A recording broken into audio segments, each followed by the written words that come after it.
Hello guys! Hello Facebook! Hello hello IG! Kasi gusto kong ipakita sa inyo yung share ko sa inyo ngayon yung about sa miscellaneous. So before, hindi ko talaga alam itong miscellaneous guys, pero ngayon i-share ko sa inyo kung paano ko ginagawa ito at paano ito malaking na itutulong sa pagbabudget ko, as in sobrang laki. So, let's start So, sa budget namin, meron akong miscellaneous na pera na naka-separate. So, ang ginagawa nito guys is lahat ng mga kailangan namin, yung mga extra, dito ko kinukuha. Pero yung miscellaneous namin is, before, yung miscellaneous namin is sa 500 lang. As in, yun lang, 500 pesos. Pero dinagdagan ko na siya. So, ginawa ko siyang 1,000 pesos. Yun yung aming miscellaneous. And then, ang ginagawa kasi nito guys, kaya sobrang importante nito because, like for example, sa grocery. So, sa grocery, paglagay natin yung budget mo for one week is 1,000 pesos. So, ang ginagawa ko dahil, syempre, every week, hindi naman para-pareho yung presyo. Iba-iba. So, may times na talagang lalagpas ka doon. So, like 1,000. So, for example, 1,000 yung, for example lang naman, 1,000 yung 1 week mo.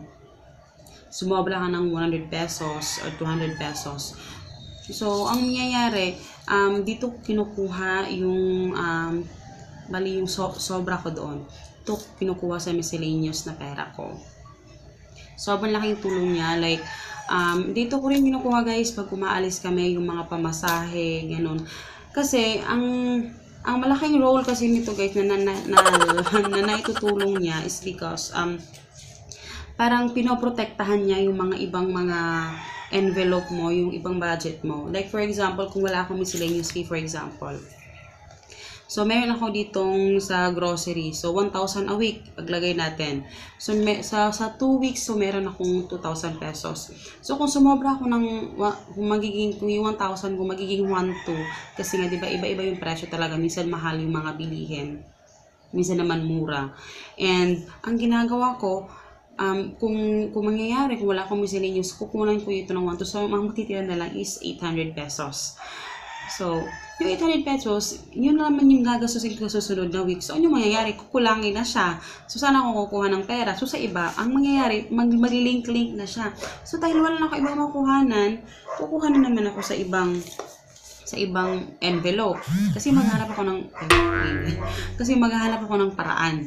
So, kukuha naman ako sa gas. Oh, 'di ba? So, mag-link-link yan kasi maghahanap ka talaga ng pupunan mo unless meron kang miscellaneous na pera. Sobrang laking tulong nito guys. Before, talagang hindi ko alam itong miscellaneous na pwede ka palang gumawa ng ganito. And nung nalaman ko na pwede palang gumawa ng ganito, so sobrang laking tulong niya kasi hindi na ako nai-stress. Kasi kung lumagpas man ako, pero wag naman yung lagpas-lagpas kung mag-grocery ka, kung talagang on na budget pa rin. Hindi yung lagpas kasi iniisip mo meron ka namang miscellaneous na makukunan, kaya sige ka lang sa pagbili. So hindi naman ganoon.